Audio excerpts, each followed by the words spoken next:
I'm Captain Logan. And I'm Vince! And it's time once again To recommend things! Vince! Yes! What do you recommend today? I'm recommending a movie. A movie called My Bloody Valentine 3D. I know it says 3D, but I promise you the 3 is not the name of the sequel. It is a remake. It's a remake of the original My Bloody Valentine. And this one stars Jensen Ackles, the one of the 2 leading guys from the Supernatural TV series. If you I didn't know he was in that. Yeah. As it turns out, Jensen Ackles and Jared Padalecki, or however you say that gentleman's name, are pretty well versed in horror stuff. They have a nice little stock of like B-movie horror type things. I've seen House of Wax, the remake of House of Wax with Paris Hilton and Jared Padalecki, and it's awful. That's why I'm not recommending it. Well, you said Paris Hilton. Yeah, it's a pretty awful movie, but you at least get to see Paris Hilton die, so I recommend it for that. But this is My Bloody Valentine, and he plays the main guy, a guy who's pretty much estranged from his hometown, and he's coming back to take care of some, I think it's inheritance, or how do you say that word? Inheritance. Issues of stuff being left behind from a deceased parent. So, inheritance. That's how you say okay. that. How do you say that word? Aluminum? Is that what it is? I mean, aluminum. And disturbance. Anyway, I'm incapable of speaking. So what's interesting about this? You have basically there's this miner who's this murderer, and the point is that maybe it's a ghost miner, maybe it's a guy who's killing people, maybe it's a monster. Who knows? The point is that there's some mystery surrounding who the main bad guy is, and what the main bad guy is, rather. And it's interesting. It's a lot of fun to watch. And the thing about it is that there's a character arc in this. It's actually a decent movie and a good horror movie. Oh, now, great. if I were to compare this to really good movies, I would say that this one falls a little bit lacking in the way of maybe originality, or maybe in the way of wholly cleverness. But in the way of slasher films, this is really pretty decent. I mean, it's not your standard just chop them up and see a bunch of blood on screen. It's not exactly a gore fest, although you do get a little bit of that. This is a horror movie that I highly recommend because there is a story in it. Yes. And I have to put a disclaimer on there, not the greatest movie ever, but it does shatter some expectations. So That's definitely one of those movies that when I saw a commercial for it in the theater, I was like, no. Yes, I thought it was going to be stupid. And then I looked at Rotten Tomatoes and I was like, wait, it got an 87%? Did it really? Are you kidding me? Wow. Or at least I think that's how much it got. It was 80-something. But it was high. It was reasonably high for a slasher flick. So I had to... And actually I bought this for 50 cents. So... Take that for what you will. I found it at a clearance sale. But, you know, it's a decent enough movie to buy for 50 cents. Definitely go out there and Netflix it or check it out or something. So, Cap, what you got to recommend today? Well, I know people are really sick of me talking about Arkham City. and I really hate to ruin the ending of the game, but this is the end boss. I'm sorry. No, today I'm recommending the Ghostbusters Stay Puft Marshmallow Man Halloween costume from Ruby's Costume. This is a costume I bought for. By the way, in case you haven't noticed, it's what I'm wearing at this moment.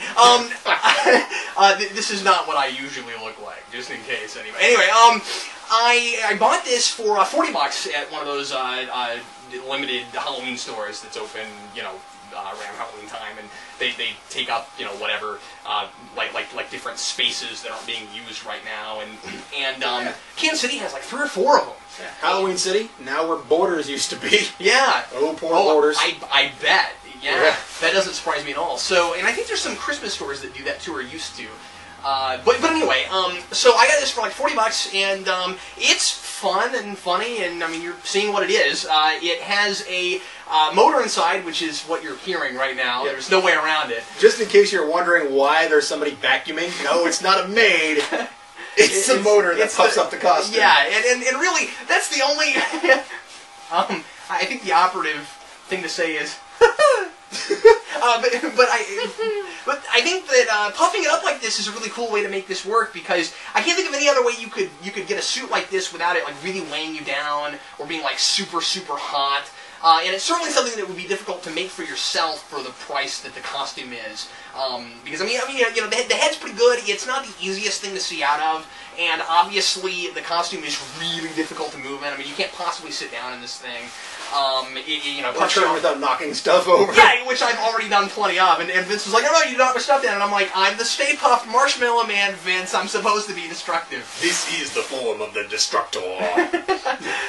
So anyway, I'm not sure I have a whole lot else to say about it. I think it was out at least last year. I saw it last year too, and I don't know if it was around before that. But I thought it was hilarious, and I've been thinking about getting it for the last couple of years. And I've got a couple Halloween parties to go to this year, so I thought, I'm gonna take the plunge and do it. And Vince has a homemade Ghostbusters costume that he didn't wear today because he doesn't have it with him right now. But like one of these years, we should totally double up and do that. Last year for Halloween, I went as a Ghostbuster, my girlfriend was the Statue of Liberty, and together we were Ghostbusters too. Yeah, and it'd be really neat if the three of us did that. And, and I went in this one of these days. I wish I had it last year. We are the two movies together. The movies together, yeah, the whole franchise. Yeah, as it turns out. So just in case anybody wants to say, but why is he so short? Stay Puft is giant. Well, this is every time the Destructor. No, every time the Destructor comes back, he's just a little bit smaller, kind of like Doomsday. So after the movie, after the comic books, after the video game, here is Stay Puft, this nice, friendly, happy Destructor who can really more like tear up a china shop rather than New York City. By the by, I think this is Vince's house or Vince's apartment. That's true. By the by, I think this is really funny. I went to see the re-release of Ghostbusters last night in theaters because it was released 1 year before I was born, so I get to see it in theaters now. I was super jazzed. I went to see this movie with my girlfriend. That's so cool. I'm jealous. I totally wish I got to go. There's this. There's a last showing at the theater that I went to, but ever.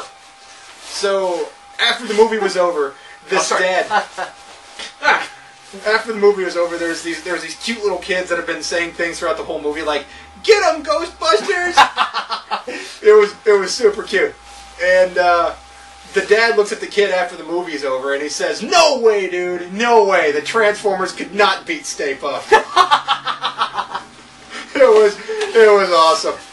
That's pretty fantastic. Well, hey, thanks for watching us recommend things. We'll recommend something for you once again next week. I'm Captain Logan. And I'm Vince, reminding you to go see the Ghostbusters if it's in theaters near you. Go do it. Yes, and if it's still there. And this is the 4 you've chosen, and don't cross the streams, and happy Halloween.